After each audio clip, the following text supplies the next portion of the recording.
مجید کے پہلے پارے میں سے ایک آیہ کریمہ کا کچھ حصہ تلاوت کیا ہے۔ اللہ کریم نے ارشاد فرمایا کہ فَكُلَّمَا جَاءَكُمْ رَسُولٌ بِمَا لَا تَهْوَىٰ،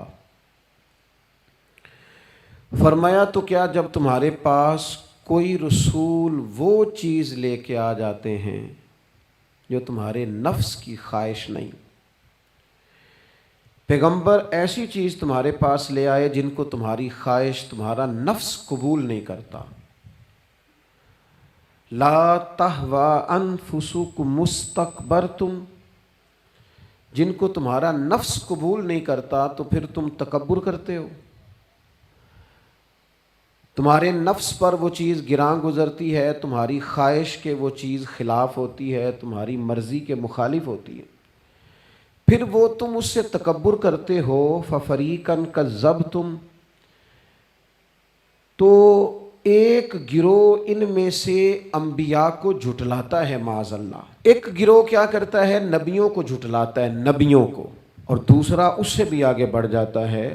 وَفَرِيقًا تَقْتُلُونَ، اور ایک گروہ ان کو شہید کر دیتا ہے۔ انبیاء کرام علیہم السلام کی جو تعلیمات ہوتی ہیں وہ کامل، اکمل اور مکمل ہوتی ہیں۔ انبیاء کرام علیہم السلام معصوم ہوتے ہیں۔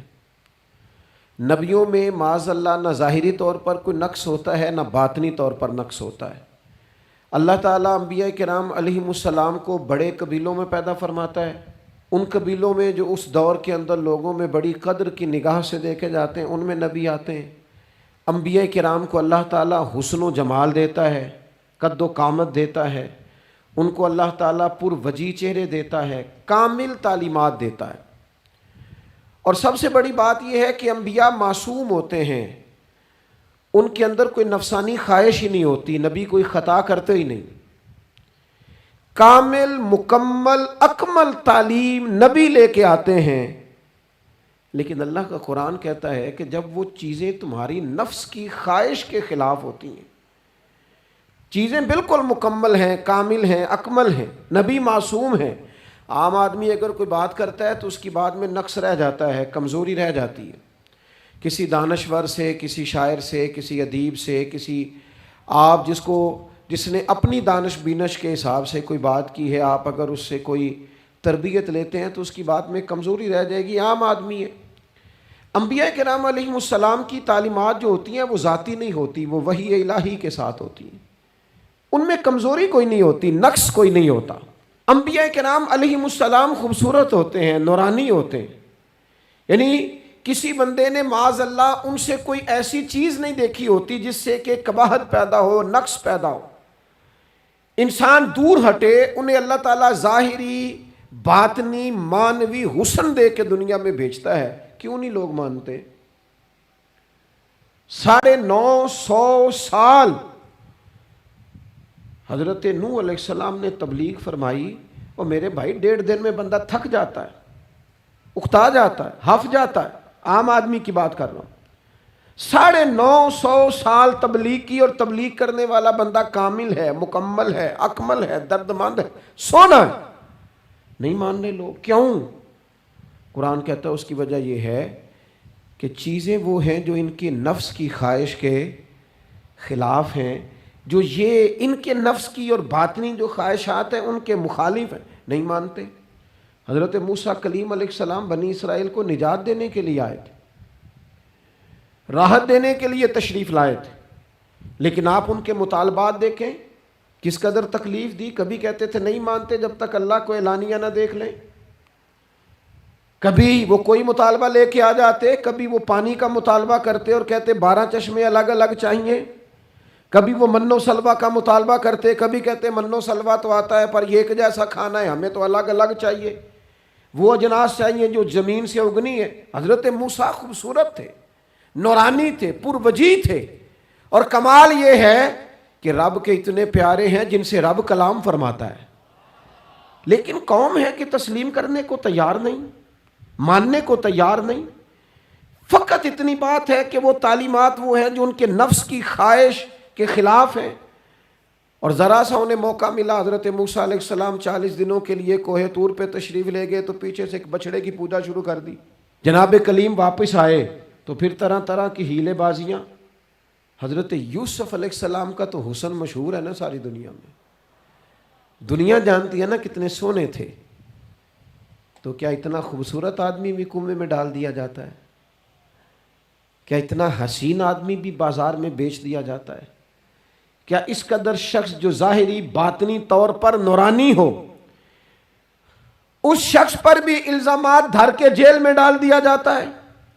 مخلوق تو فنکار ہے اس درجہ کے پل بھر میں سنگے در کعبہ سے بھی اصنام تراشے، اور تم کون ہو کیا چیز ہے داغے کبابی، لوگوں نے تو مریم پہ بھی الزام تراشے۔ حضرت مریم سلام اللہ علیہ پر بھی، اور جناب عیسیٰ جن کو اللہ نے کھلے معجزات دیے، کوئی ضرورت تھی کسی اور چیز کی؟ جو بچہ پنگوڑے میں کہہ رہا ہے انی عبد اللہ، میں اللہ کا بندہ ہوں، کھلے معجزات اور وہ بھی پنگوڑے میں۔ لیکن قرآن کہتا ہے تعلیمات وہ تھیں کہ جو ان کی نفس کی خواہش کے خلاف تھیں، لہذا نفس کی خواہش، وہ جو ایک جگہ پہ قرآن مجید نے کہا نا کچھ لوگوں نے نفس کی خواہش کو خدا بنا لیا، وہ چونکہ خواہشات نفسانیہ کے خلاف تھیں،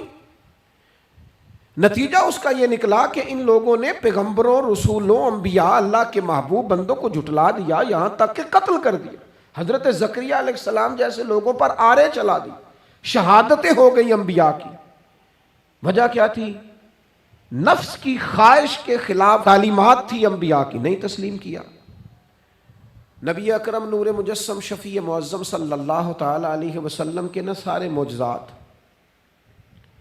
ان لوگوں نے اپنی آنکھوں سے دیکھے تھے،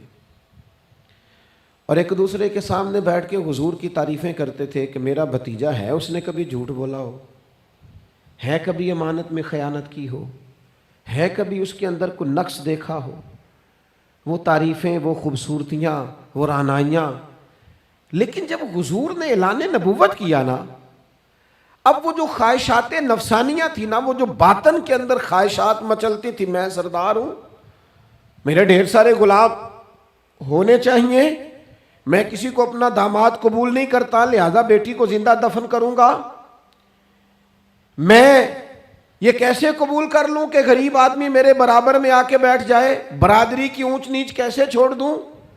کل تک کہہ رہے تھے آپ صادق ہیں، آپ امین ہیں، آپ حسین ہیں، آپ باوقار ہیں، ہر چیز بیان کر رہے تھے، اور جیسے ہی کہا حضور نے کہ میں اللہ کا رسول بن کے آیا ہوں، جب ماننے کی باری آتی ہے نا، ماننے کی، حضور علیہ الصلوۃ والسلام پہاڑی پر تشریف فرما ہے، اور کریم محبوب علیہ الصلوۃ والسلام نے اونچی پہاڑی تھی، اس طرح کوئی آدمی یہاں دیوار پہ اوپر کھڑا ہو جاتا ہے تو آپ تو اس طرف نہیں دیکھ رہے، وہ ادھر بھی دیکھ رہا ہے، ادھر بھی دیکھ رہا ہے۔ اونچی پہاڑی پر حضور کھڑے ہو گئے اور کھڑے ہو کے فرمایا اگر میں تم سے کہوں کہ پہاڑی کے اس پار دشمن ہے اور وہ تیاری کر کے آ چکا ہے، تم پر حملہ آور ہو جائے گا، کیا میری بات مان لو گے؟ دیکھا نہیں تم نے، میں کہہ رہا ہوں دشمن ہے، تسلیم کرو گے؟ سارے مکے کے لوگ جمع تھے، کہنے لگے کیوں نہیں مانیں گے، آپ صادق بھی ہیں اور امین بھی ہیں، آپ کی زبان سے کبھی جھوٹ نکلا ہی نہیں۔ یہ خاص پیغام حسین کانفرنس میں عرض کرنا ہے آپ کو، بھائی میں اگر کہوں کہ اس طرف دشمن آ گیا ہے، تم نے نہیں دیکھا، میری زبان پر اعتبار کرتے ہو؟ یا رسول اللہ آپ صادق اور امین ہیں، آپ نے کبھی جھوٹ بولا نہیں، خیانت کی نہیں، 100% یقین ہے، مان لیں گے؟ یہ بات ماننے کو تیار ہیں، یہ بات تسلیم کرنے کو تیار ہیں کہ آپ صادق اور امین ہیں، تو حضور نے فرمایا جس زبان سے تم یہ ماننے کو تیار ہو نا کہ اس طرف دشمن کھڑا ہے حملہ کر دے گا، اس زبان سے یہ بھی مان جاؤ کہ میں اللہ کا سچا رسول بن کے آیا ہوں۔ آپ میری بات کو سمجھیں، تھوڑی دیر پہلے بیک وقت کہہ رہے ہیں بالکل آپ جو کہتے ہیں حق اور سچ ہے، اور اب جب کہا میں رسول ہوں مان جاؤ، تو معاذ اللہ تعالیٰ ابو لہب کہنے لگا آپ کے ہاتھ ٹوٹ جائیں، آپ نے ہمیں اس کام کے لیے بلایا تھا، طرح طرح کی بولیاں بولنے لگے۔ جب مفادات پر چوٹ لگتی ہے، جب خواہشات نفس کو چھوڑنا پڑتا ہے، جب ذرا اپنی طبیعت پر کچھ چیزیں بوجھ بنتی ہیں، میرے اصحاب قبلہ عالم فرمایا کرتے تھے ہمارے دشمن جب ہم پر تنقید کرتے ہیں تو کئی باتیں غلط بھی کرتے ہیں لیکن کچھ باتیں ٹھیک بھی ہوتی ہیں، بجائے اس کے کہ ہم اسی وقت اٹھ کے قبول کریں، تسلیم کریں کہ جناب یہ بات جو آپ نے کیا یہ بالکل ٹھیک ہے، میں کھلے دل سے اس کو قبول کرتا ہوں۔ اتنی جرت کون کرے؟ اتنی ہمت کا مظاہرہ کون کرے؟ وہ چیزیں جو ہمارے نفس کی خواہش کے خلاف ہوتی ہیں ہم قبول کرنے کو تیار ہی نہیں ہوتے۔ لیکن جو مزاج دین ہمیں عطا کرتا ہے، وہ دین ہمیں یہ عطا کرتا ہے کہ جب تم یہ دیکھو نا کہ بات جو ہو رہی ہے وہ بات ٹھیک ہے، اگرچہ میرے مفادات کے بھی خلاف ہے، اگرچہ میرے نفس کی خواہش کے بھی خلاف ہے، اگرچہ میری سرداری کے بھی خلاف